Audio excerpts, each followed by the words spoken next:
and then we'll get started here in about 30 seconds.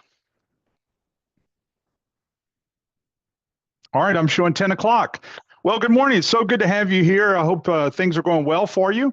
I'm excited, and maybe you are too. So the number one goal in January is to lose weight, and 87% of those who have made that goal will stop after February 14th. So we'll stop hearing about all the diets after that time. No, I'm playing with you a little bit, not playing with you totally, because that is true. That's a true statement.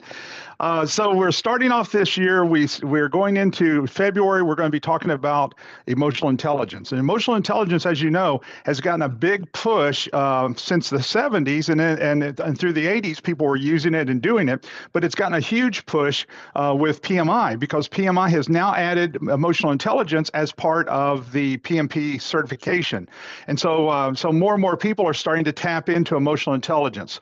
Today, what we're going to be looking at is we're going to be going through emotional intelligence, but we're going to be looking at it through the eyes of leadership and leading a project. And so that seems to be a little bit more in line with where PMI is going. So I hope this benefits you a little bit. So let's go ahead and start moving through some of our material here. And let's get it to where you're going to see the slides and not the schedule. The schedule doesn't bring you any value, okay? So let's get this up here. There we go. You should see a slide coming up that says the role of emotional intelligence. There we go. All right, so let's get going here and we'll start following through. So emotional intelligence, if this is new to you, that's okay. Emotional intelligence is really kind of a fancy word of being able to allow certain things to be under your control, which also helps you be able to control other situations. So emotional intelligence is central to leadership effectiveness. It's vital for interpersonal dynamics that a leader must navigate. Leaders with high emotional intelligence can foster a more engaged, motivated workforce. Now, when you read this reads just like jargon of, okay, so what's the big deal here? The big deal is that as we understand emotional intelligence, these are skills, characteristics, techniques that we will use for ourselves to keep ourselves calm down in dealing with stressful situations. And at the same time, because we can control ourselves, it helps us control the situation better. Now, obviously, it doesn't control the situation all the time, because everybody has free will. So if they want to act crazy, they can act crazy, but at least on your side, it gives you an opportunity to be able to calm yourself and to be able to think more rational and to deal with things in a more professional manner, as well as motivate people in a more professional manner. So let me show you some of the foundation of this if you haven't looked at this in some time. So let's define what emotional intelligence is. So it goes by two different terms, or two different acronyms. One is EI, for obviously emotional intelligence. EQ is for emotional quotient. And what this is really the assessment of emotional intelligence. And so most of the time when you read material and they talk about the EQ side, they're measuring it, they're assessing it. And so that's one of the reasons why this has become so big in project management, is finally you're starting to see some assessments to where we're starting to see that people who typically have high levels of emotional intelligence and have learned that, some of it is learned, and have learned those skills, are being able to run their projects a little bit better and minimize some of the conflict that we typically will see from some of these. So emotional intelligence refers to the ability to recognize, understand, manage, and influence one's own emotions, as well as the emotions of others. It typically has several categories, and the categories we're talking about is self-awareness, self-regulation, motivation, empathy, and social skills.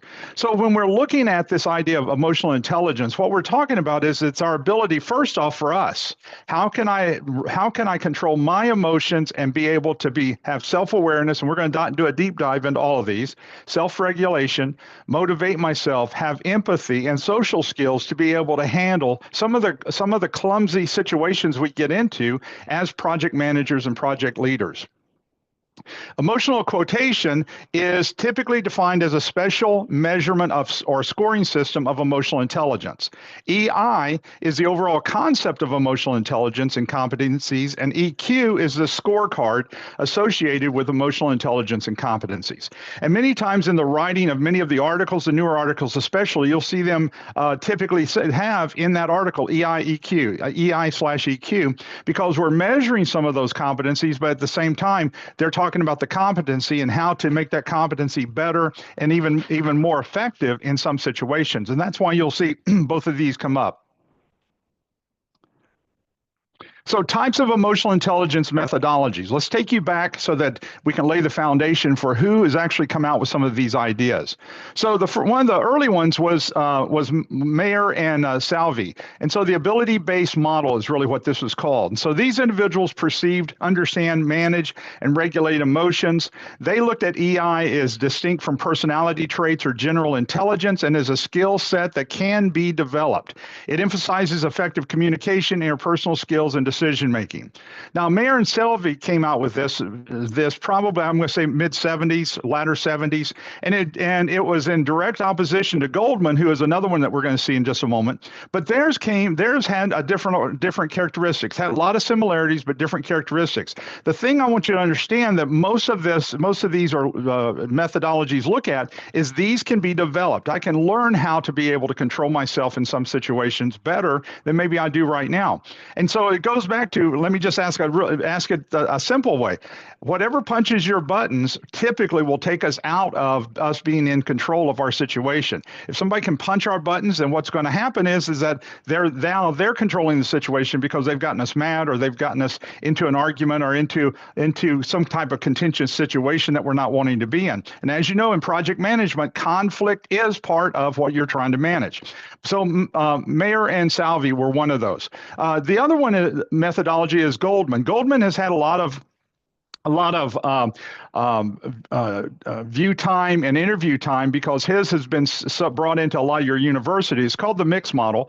He combines emotional competencies, personality traits, and cognitive abilities. He looks at it through the eyes of self-awareness, self-regulation, motivation, empathy, and social skills as well. And the focus on emotional intelligence and workplace performance and leadership, the emphasis is on understanding professional success, especially in the area of leadership.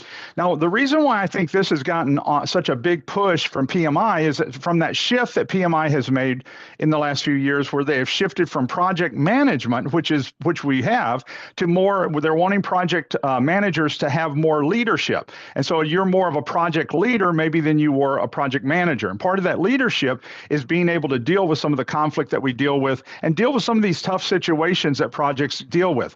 And of course, all of project management right now from PMBOK 7, and I'm wondering what it will say in PMBOK 8 that will be out probably later this year, is this idea of conflict. People are using projects, and because you do projects, they create conflict, because conflict comes about because of change, and projects create change. So I'm wondering how those are going to reinforce some of these same initiatives. But this is on the PMP test now, and it has not been on the test prior to these last changes since 2022.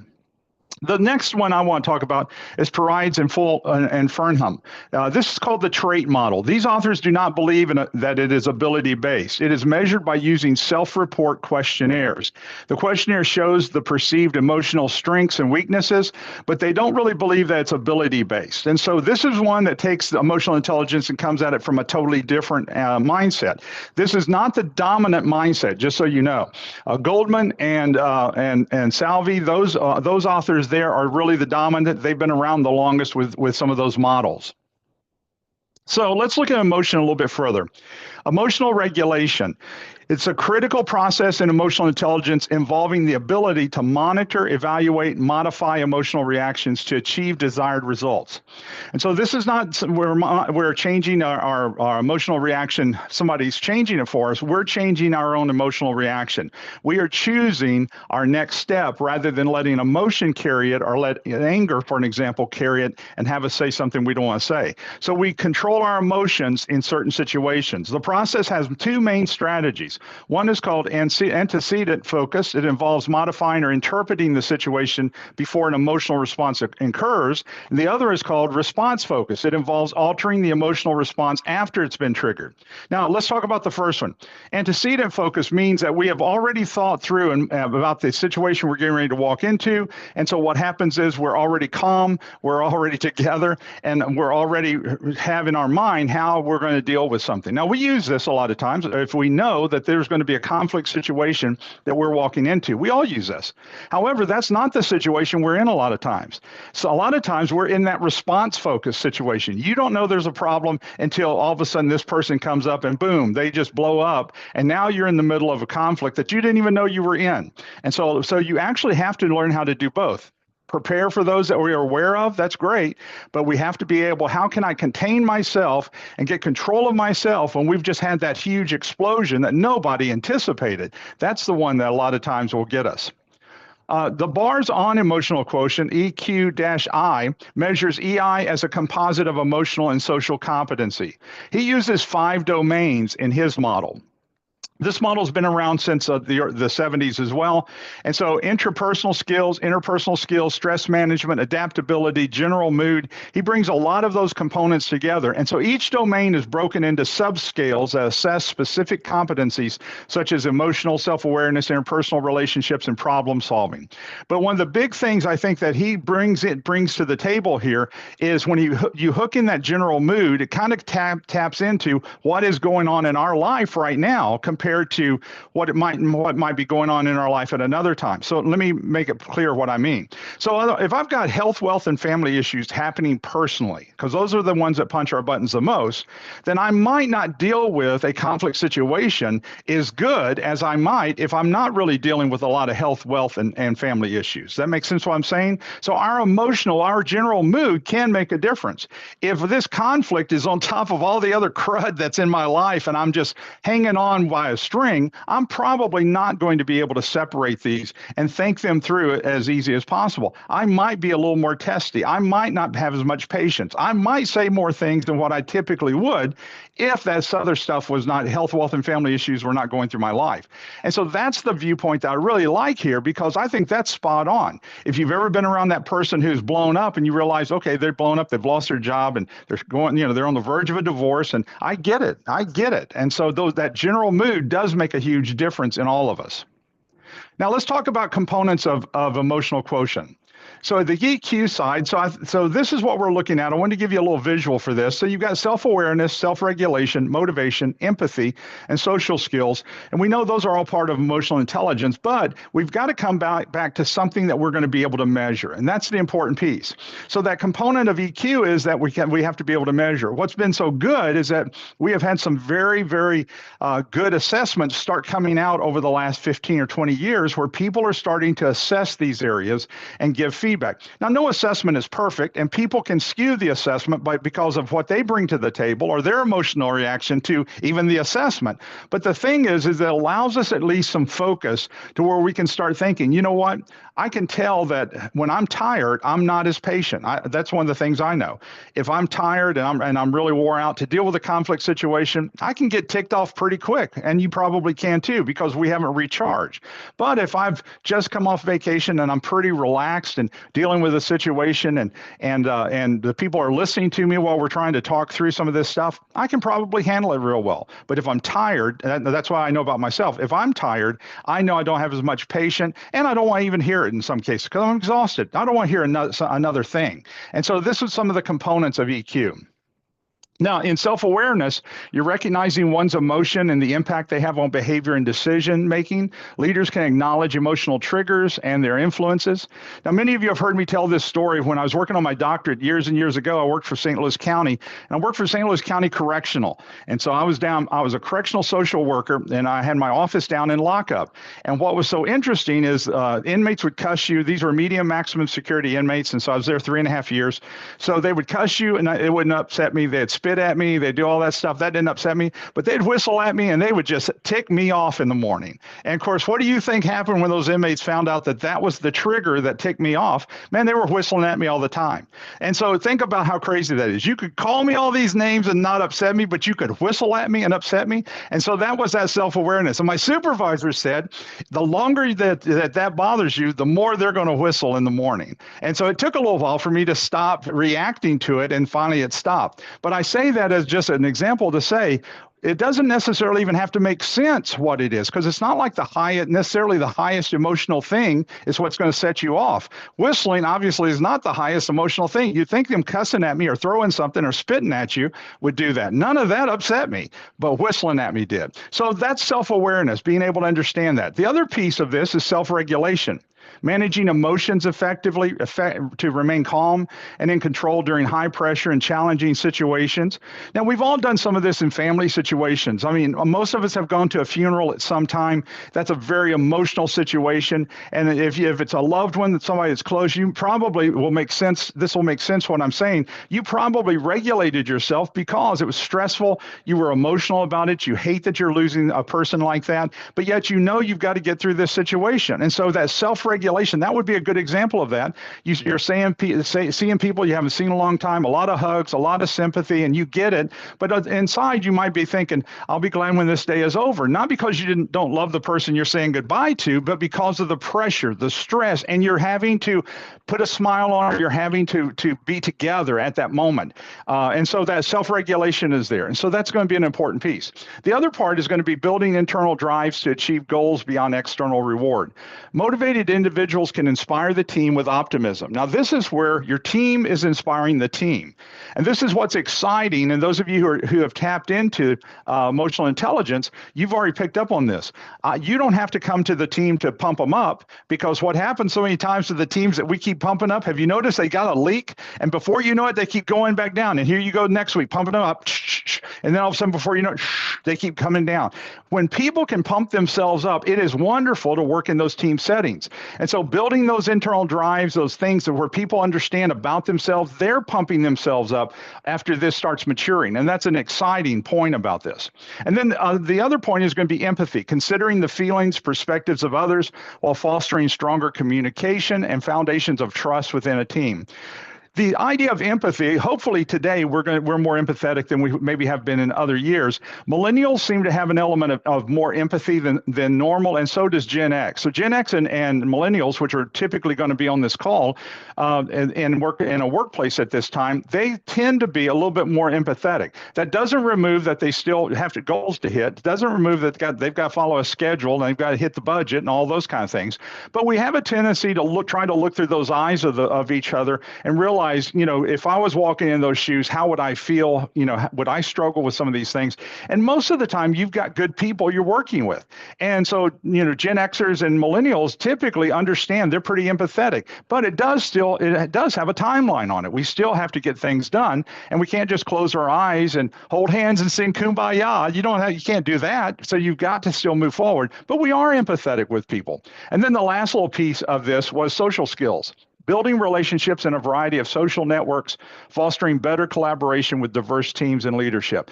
Hands down, Gen Xers and millennials are far better with social skills than possibly baby boomers were. Because once again, our times are different, our technology is different, and our needs are different. Your workplace looks differently than what the workplace did when I was in the workplace.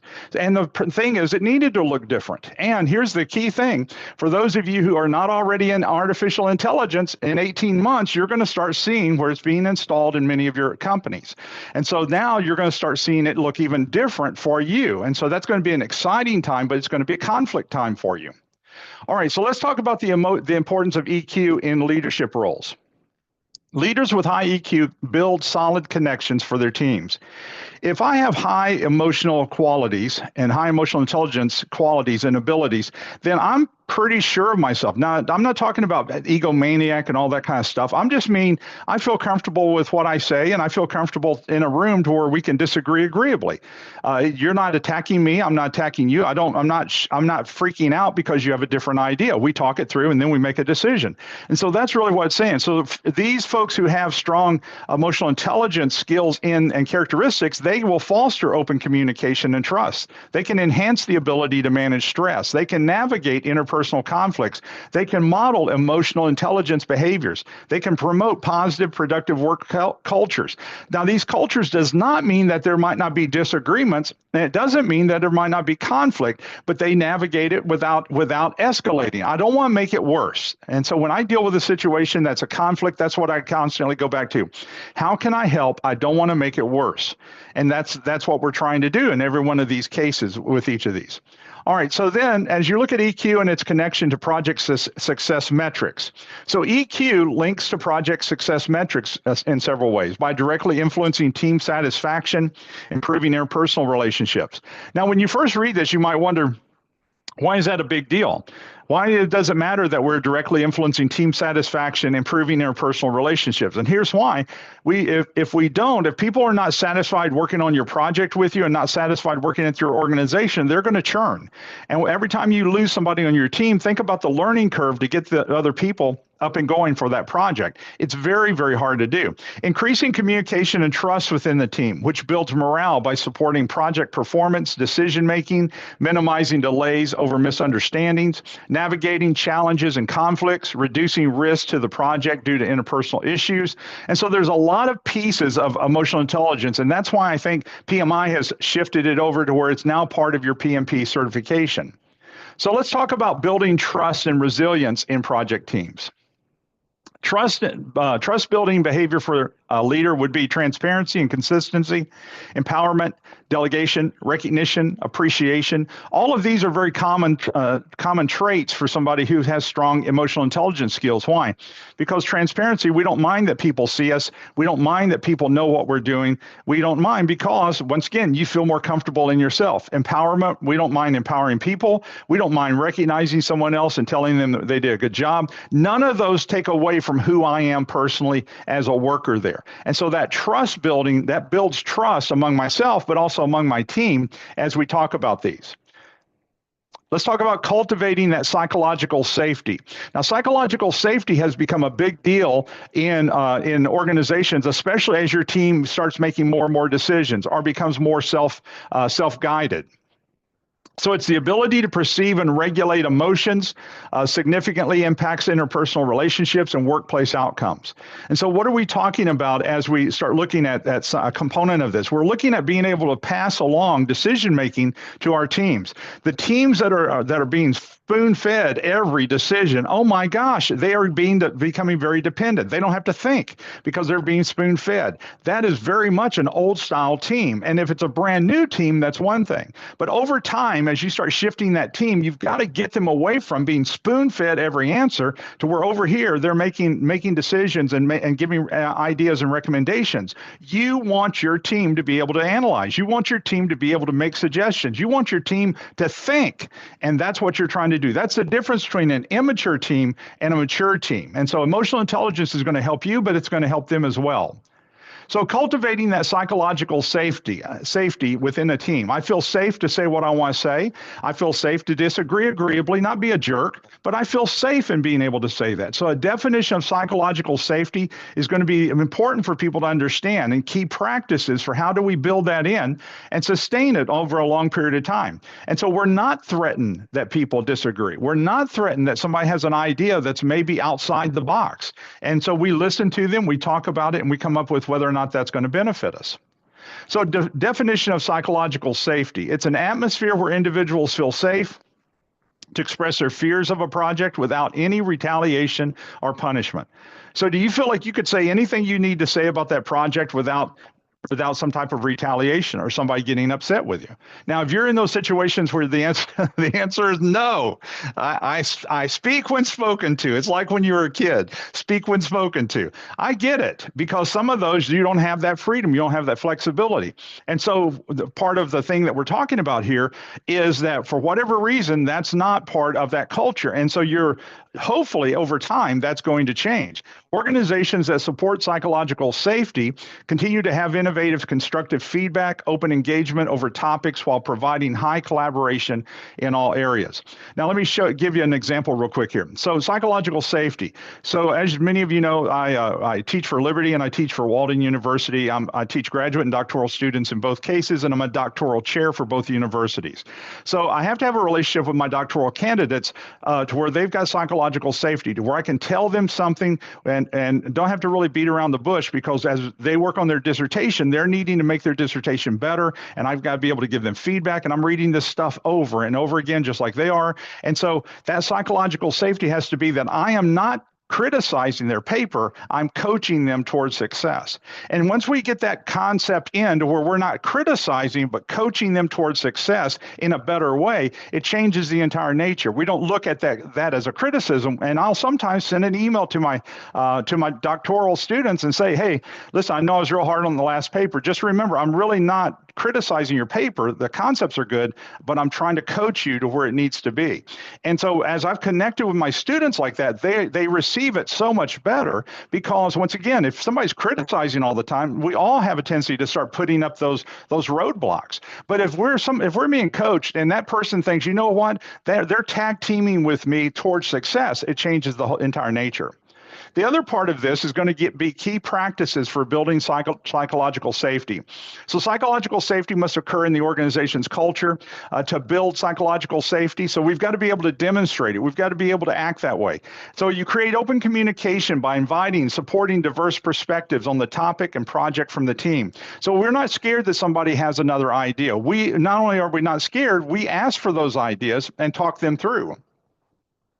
We admit mistakes. We encourage learning through failure, not only at the leadership level, but through team members.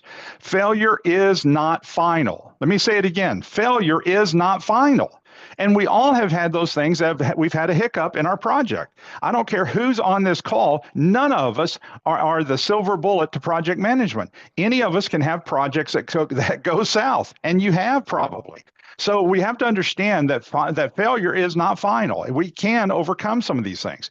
And so you deal with the conflicts constructively, you allow discussions to be respectful, and we come up with solutions, and sometimes solution-oriented without disagreements. And so we might not disagree over it, but we might disagree that this is the best solution, even though we don't totally think it's perfect, it's the best solution for right now. And if something else comes up, then we work in that direction. So that psychological safety there is huge, and you're really building a family with that team of closeness. Sustaining psychological safety, though, can be challenging. So discussing psychological safety is easy for an organization. It's challenging to sustain it long term because you keep changing team members. And so a team member who comes in who wants to have the critical spirit about them, or they want to be Ned the negaholic, all of those kill some of this, because I want you to tell me what you think is wrong and what we need to do, but I'm not wanting you to rip on me. Don't be negative about me. We can be negative about the thing. And so whatever thing we're talking about, we can break it apart, dissect it, talk about the pros and the cons, the challenges. We can talk about all those, but the moment it switches over to where it's going to be on anybody personally, that kills this whole spirit there. The best way to sustain psychological safety. Here are some of the best practices. Assess the team culture, address any concerns promptly and fairly. That means when you see that Ned the negaholic person kind of attacking someone else, that you put a stop to it. You call them down. Even if you might not even be the project manager, but you start calling someone down. We want people to share their ideas, and then decisions are going to still be made, but we want people to share those ideas. Promote inclusivity by involving team members in discussions and decisions. Asking people, what do they think? What do they see? I want to tell you ahead of time, as you probably already know, these folks have a different viewpoint of the world because of what they're doing and how they're working and who they're working with. And you encourage experimentation and teach team members that failure is not final, but an attempt towards success. This last one is huge. We want perfect. We want our teams to make perfect decisions. We want our project managers to make perfect decisions. We want every project to run perfectly. We want our budget, our money to run perfectly. We want a perfect schedule. And the problem is we've got so much stress on this perfection, and you know as well as I do, none of it is going to be perfect because we don't have a perfect setting and you don't have perfect control. So all of this has possibilities out here to change, but encouraging experimentation. There's going to be some new stuff that's going to be happening, especially as AI comes in, because none of us know anything about AI to speak of. So in the next 18 months, as your organization makes a decision to install AI or to install chatbots that's going to be able to help in certain areas behind your firewalls and work with your organization, you don't have a choice but to experiment, because we know nothing about this per se. And so as you start growing in it, you're going to find yourself, well, that didn't work. Okay, let's try it this way. And that's what you're wanting your team to do as well.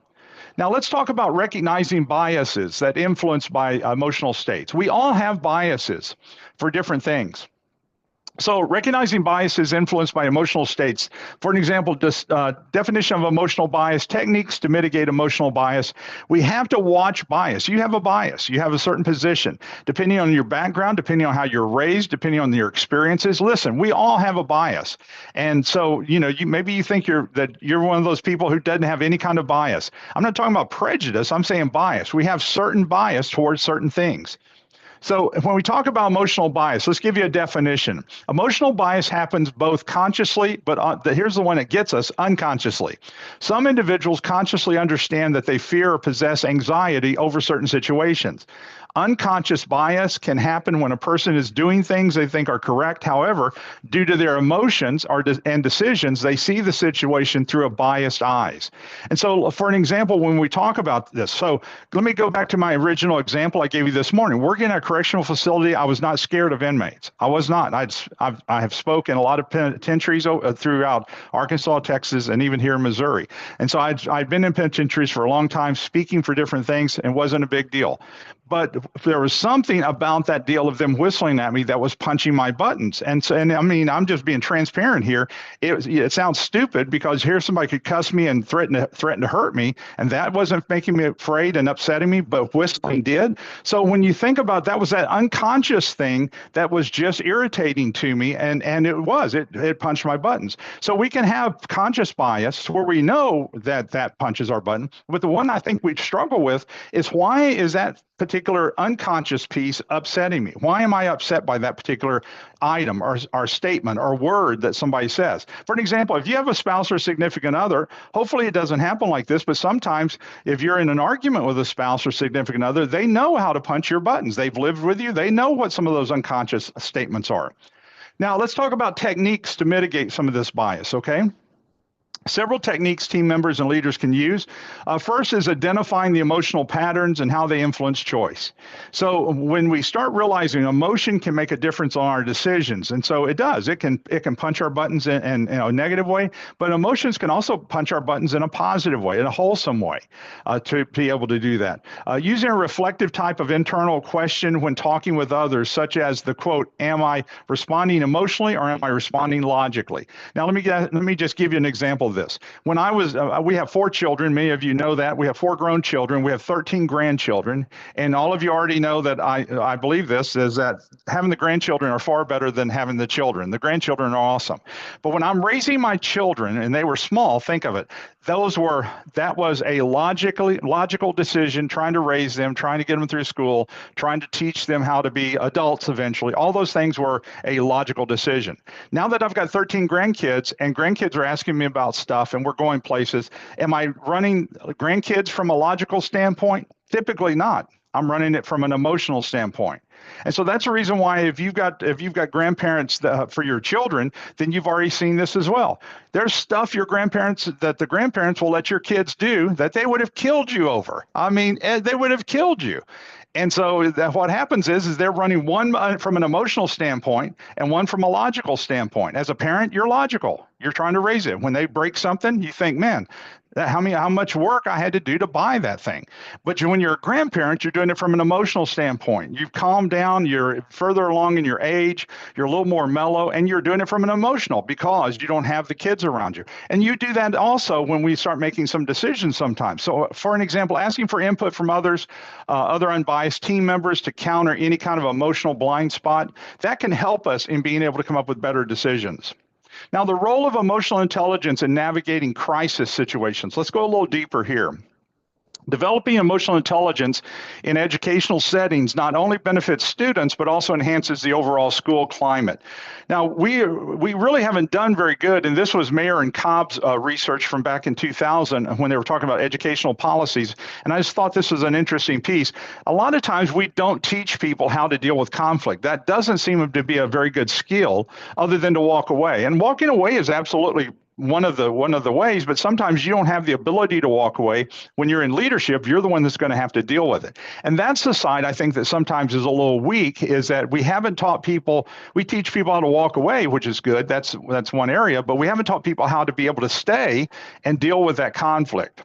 So emotional intelligence in navigating a crisis. So you apply emotional intelligence in crisis situations. Crisis leadership techniques are part of that. And so what happens is, how are you going to deal with that conflict? How are you going to keep the conflict from escalating? And you might be the facilitator between two sides, and that's okay. How can you, as a facilitator, not make things worse and keep things contained? And so that's one of the pieces of it. Your emotional intelligence has to be intact in order to do that, but you then have to bring in some additional tools to help you. Applying emotional intelligence in crisis, let's give you a few other ideas here. So there's three main steps in applying emotional intelligence in crisis. And the steps are maintained by the leader, like we talked about, or by the person who can control the situation and reduce the conflict. So let's look at it through the crisis situation, because all of you men and women on this call have crisis situations because you work with projects, okay? So first one would be self-regulation, remaining calm, composed, stable yourself. If you lose it, then that's going to actually complicate things because you're the kingpin for this, okay? The second part of this is the empathy piece, understanding the emotional impact the crisis could have on the team, on the individual, or even on the organization. I mean, some of the stuff that we've all talked about in private sessions, I mean, some of the stuff you've had to deal with is really substantial and really, really tough and difficult. So, but that empathy of being able to deal with that. And then the last piece is communication. Who and how are we communicating? So keep communication polite, directive, and while providing updates on certain situations, you still are having to communicate with other people. Now, one of the ways that one of the techniques I use, and it might or might not work for you, I don't want to paint it as the silver bullet here, but with communication, not only communicating with management, at the moment I hear and see something happening and letting my superior or who I report to, my sponsor on the project, give them a heads up, that has worked for me. To give them a heads up and say, hey, this is what's happening. I don't know if you've heard anything, but this is what's happening. Here's what we're doing. I'll let you know how things are going. I want to be the first telling them. I don't want them hearing about it walking down the hall someplace. So my tendency is be transparent. Here's what's going on. Here's what we're doing about it. I'll let you know later today how that's working. That seems to be a calming effect for anybody I'm having to escalate something to, because I'd rather be the one tipping that myself. In the leadership crisis leadership techniques, as you look at these, so you encourage problem solving with collaborative input. You prioritize the next steps to address the concern while reducing the overwhelming fear or uncontrollable mess of the situation. And let me just talk about this for a moment. These next steps are important. What are we going to do from here? See, you're not one to just talk about it, and then next week we come together because it's not gone, and we talk about it again. And then next week we never did settle it, so we talk about it again. Oh my gosh, come on. Let's talk about it and what steps can we do? Even if you're inching it away from the conflict or inching it toward the solution, that's still better than just stopping and having another meeting the next week. So what are the next steps? What are we going to do from here? Who's doing what? And then provide emotional support by acknowledging the challenges, offering reassurance, offering the next steps of action to benefit the situation. And the next step might only be one or two, and then next week you come up with one or two more. You're still inching that organization and that project in the right direction. Great quote by Mayer and Cobb. They said, leaders high in emotional intelligence can better handle the pressures of leadership, leading to a more stable organizational climate. I love it. Climate. I love that. But guess what? These same leaders have tough times too. They have health, wealth, family issues too. And so sometimes it's very difficult for them. And so it takes a team effort sometimes to be able to support each other and to be able to deal with some of these. Now, let's talk about the 10 negatives or challenges in using emotional intelligence. Now, this is not typically what's talked about. We typically talk about it from a positive standpoint, all the awesome stuff about emotional intelligence, but let's bring it around and let's make it real here. So here are the 10 challenges. First, overemphasis on emotional awareness at the expense of objective analysis. So the goal here is for you to understand some of these emotional pieces, emotional biases, emotional pieces for us, but not spend our entire time over in the box of EI. EI is a piece, it's a tool, it's something that's going to help us with awareness, but you still need to make good decisions. You still have to come to work. You still have to have objective analysis on good solutions, right and wrong. Just because everybody feels good about it, nobody's upset about the decision, doesn't mean the decision was a good decision. So you still got to have that analysis. A manipulation of emotions. Some people who are skilled in EI will actually try to manipulate other people. Nothing frustrates me more than manipulation. I can't stand it in a team. I don't like it personally. And so manipulation is a big deal. Emotional overload or burnout. And so a lot of times people are trying so hard to keep everything so calm that what happens is they're overloaded with the emotions. And what happens, it's very possible to lose lose that particular employee because it's out of balance. Difficulty balancing empathy and authority. You'll see people who have that because, once again, I'm wanting to be empathetic, but at the same time, we've got to get the deadline in. We've got to get the programming done. We've got to reach that. Misinterpretation of emotional behaviors and cues. This is so common with us. We will spend a couple of seconds with somebody and we will think that we have read them correctly on their emotions and on their emotions or their emotional intelligence at that time. Maybe not. Many people will hide some of this from you when you're talking with them unless you've gotten real close. And so misinterpretation is very common. Cultural variability in emotional expression. Different cultures express some of these emotions differently. And then reduced focus on task performance. EQ expectations lead to unrealistic demands. We think that every situation is going to be perfect. That's not going to happen. Every project's going to have not have any hiccups. That's not going to happen. Misalignment between personal and organizational values. You'll see where people are trying to be so nice and so calm in some situations that what happens is that we're leading people astray, or we're leading the project astray. Sometimes it comes down to you do have to confront, and sometimes that is a deadline. I can feel empathy and sympathy for that person. I might need to change out who has that particular piece of work because of their health, wealth, and family issues. But the point is that we do have decisions that we have to make. And then last, dependency on EQ as the sole leadership technique. Listen, there's a lot of leadership techniques and communication. We got a lot of different things tools that we have to use. This is one of the tools. This isn't the only tool. This isn't just a hammer, okay? And so you're not going to use a hammer in every situation. And so emotional intelligence just allows us to get another viewpoint from something. So overemphasis on emotional awareness. So excessive focus on emotions can reduce the emphasis on data-driven decision-making. Project management and PMI have moved and are moving in the direction of data-driven decision-making. Everything about PMBOK 7 kind of goes in that direction because they switched from process-driven to system-driven. And so since they've done that, that means in the system is that you're looking at the totality of that project and that project's effect on the culture and on the organization. Leaders must prioritize goals and objectives alongside emotional factors such as team satisfaction or business outcomes. And so you're driving the goals, but I do want my team to be motivated. I want my team to come in the right direction, and it needs to bring value to the company. And balancing emotional considerations with analytical rigor is crucial in challenging the organization, because once again, you're trying to make sure everybody has that wellness idea of where we support each other, but at the same time, you do need to make good decisions for that project, and you do need analysis in what we're going to do and what are the next steps needing to be.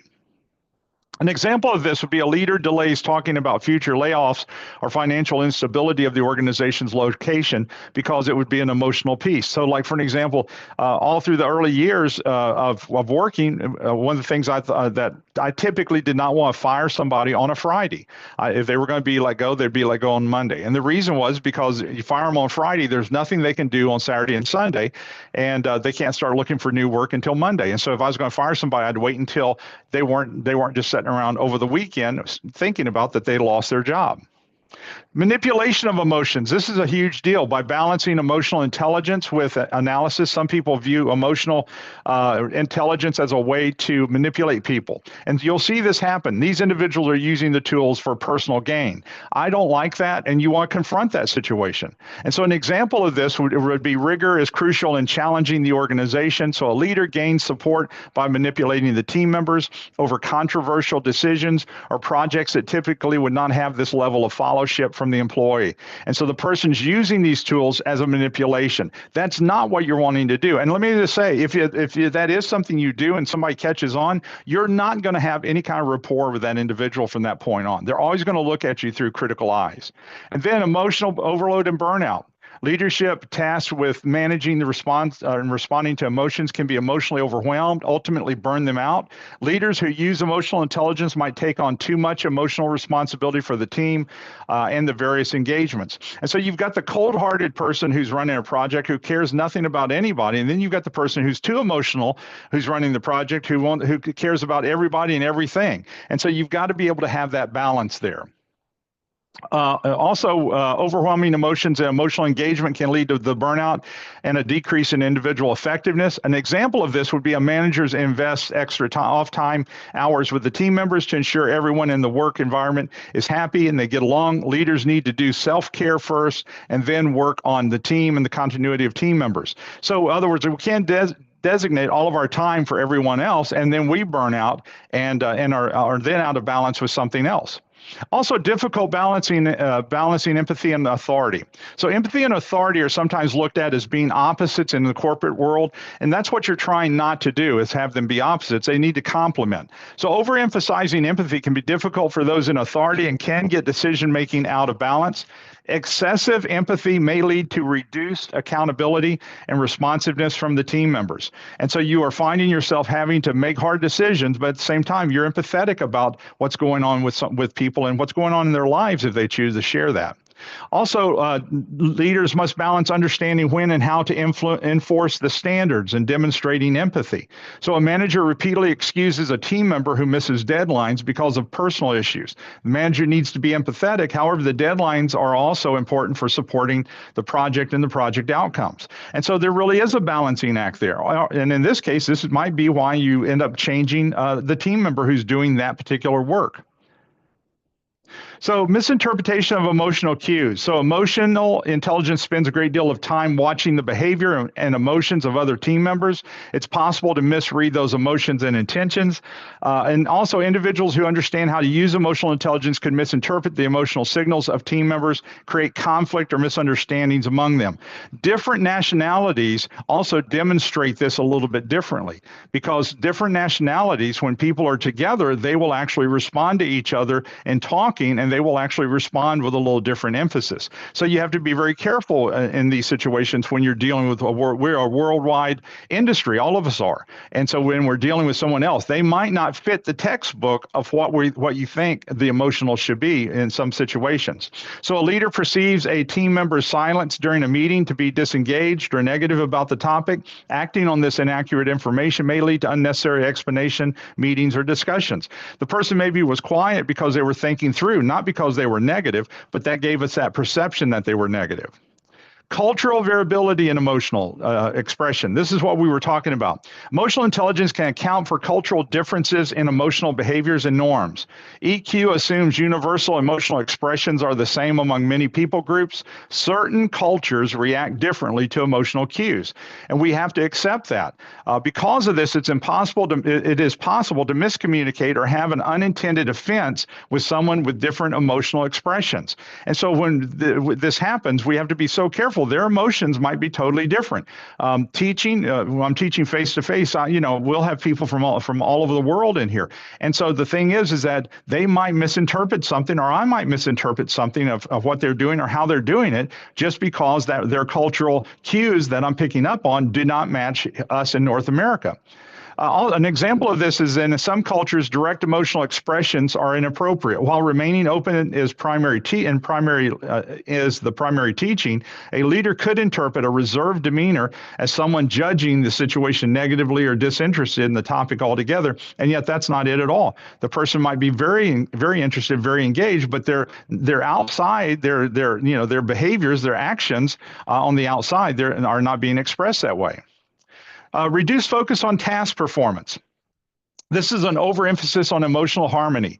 People are so focused on emotional harmony that project due dates, goals, and objectives are secondary. Leaders do not discuss anything negative to preserve high team morale. Now, obviously, just reading this, your bells and whistles should be going off. Because here's the thing, you're so far out of balance on this that the company's not going to keep you as a project manager because you're not being able to run the project. There's got to be the balance. This is out of balance. Should we have harmony in our team? Of course we should. Should we have empathy? Of course we should. But truth out of balance becomes error. And so we can get so focused on having team morale and team, caring about each other that now we're not producing anything for the organization and we're not producing the project or the product. And so by doing that, what's happened is we've taken truth and we've got it out of balance, where now this would be error, because you've got to be productive as a team and as a project manager. An example of this is a team member is so concerned about the team's morale, they hesitate to discuss tight or missed project deadlines. Leaders should align emotional intelligence practices with performance goals and not hesitate to speak about both. We do have to talk about both of these. All right, EQ expectations lead to unrealistic demands. So organizations may expect leaders with high emotional intelligence to resolve interpersonal issues faster, more thoroughly than those with less. That's out of balance because we're thinking, well, they've got a lot of skills, they should have this wrapped up quickly. This creates that unrealistic expectation and pressure on leadership, which can overburden these individuals. Many of you on the call today, many of you have been blessed to know for many years, many of you have some of these unrealistic expectations placed on you. You were great as a project manager, and of course they start putting you on the different projects, and then a lot of times you got put on the project that everybody's worried about, and you're fighting to keep everybody keep above water on everything, because once again that expectation is that you were so good that you're a perfect project manager, and that bad project that we've got you on should be running just perfect because you're the one on it. And so you do and are bringing a lot of things to it. But a lot of times we get those ideas out of balance. We maybe have set that person up for failure.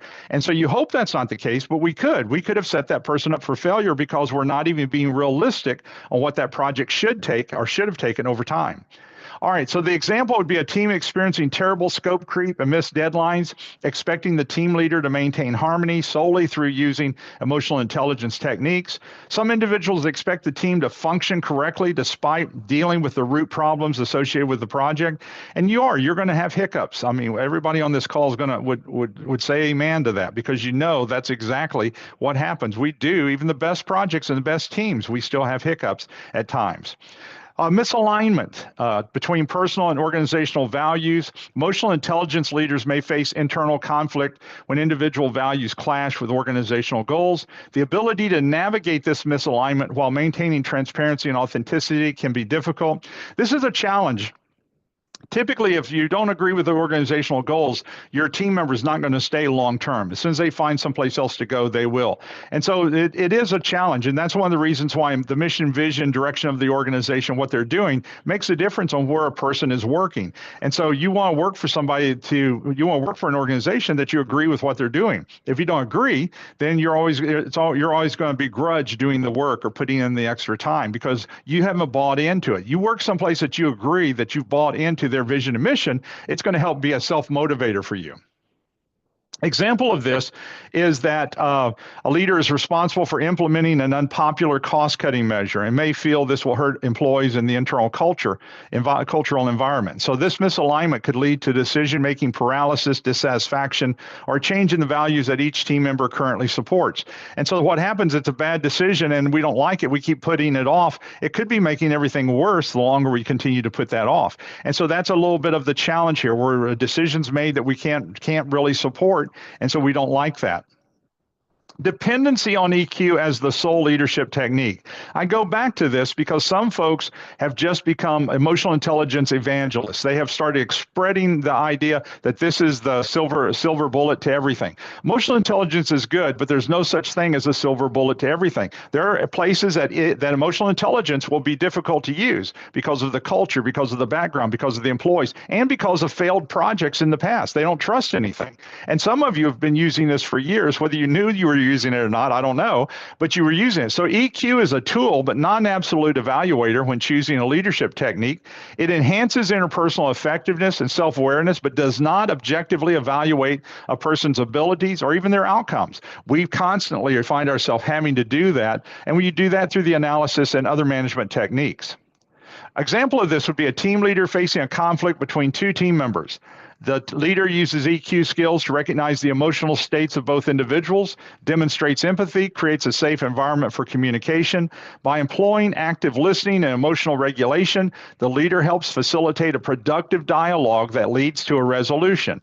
In this example, EQ equips the leader with skills to handle the situation, but it does not determine whether the outcome was optimal or the team members' behaviors were even appropriate. It just meant that you were able, as the leader who strong in EQ, had the capability of being able to understand the steps and facilitate those steps in a very humane way, very empathetic way, to get people to agree. But whether or not that was the best decision for those two, you don't know. You won't know that until over time. And then another quote this is from Humphrey and Walters. I thought this was Humphrey, Walters, and Cole. Organizations that emphasize emotional intelligence in leadership development often report higher employee satisfaction and lower turnover rates. And this is an awesome point. Turnover rates right now are differing depending on age groupings. And so what's happening is turnover rates are going to be a bigger deal as more and more people decide that they're going to either work or not work from home. With the federal government mandating that all employees have to work at the location, with Yahoo doing this, with Google doing this, and with Amazon doing this in a lot of cases, you're going to see people start churning and have been churning from a lot of different jobs who want that remote as an option. And so the smoke hasn't cleared on all of those situations yet. We'll see what happens with some of those turnover rates, but it'll make a difference on what people are doing. All right, so let me talk to you about a couple of things here. So next month, we're going to be talking about the art of change management using projects for guiding organizations through transformations. Now, if you've not read, if you have gotten your PMP prior to 2022, change management was pretty much the change of the project. PMI has kind of drawn a line in the sand on the emphasis of how projects are used to change the culture of an organization. And so we're going to flavor a lot of that next month's webinar about that, because we do use projects to change the organization, not just for change management in a project, but to change the culture, change the direction of the organization. In April, we're going to be talking about managing multiple project environments, how to avoid overload and burnout. In May, we're going to talk about project portfolio management, maximizing return on investment with effective prioritization. In June, we're building the proper foundation for artificial intelligence in the organization. And so in June, we're going to talk a little more on AI. AI is probably hitting many of you right now. And so it's something that is something that you're going to want a foundation for, to be able to understand it and to know something about it. And then these are our virtual boot camps. And so we have 5 more this year. All of these are going to be done virtual, live instructor virtual. And so April, June, August, October, and December. And so if you know someone who needs to be in one of these, that's going to be great. I'll be leading every one of these live virtually.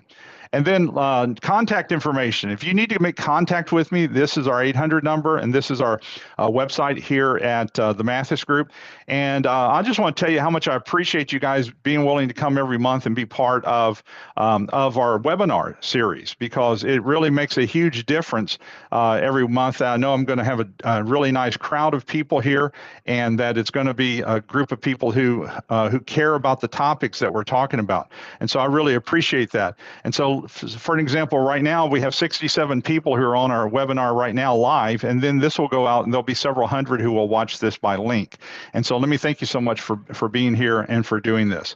So anyway, we're out of time. Let me thank you so much for being here today. I hope it's been an advantage to you to be able to hear a little bit about emotional intelligence, and also to know that in just a few days, no more diets. Everybody's off their diet for 2025. I'm teasing with you. But anyway, God bless you so much. Thank you for being part of our webinar. And I look forward, if I can help you in some way, let me know, okay? Bye, everybody. God bless you guys. Have a great week. Thank you, sir. Thank you.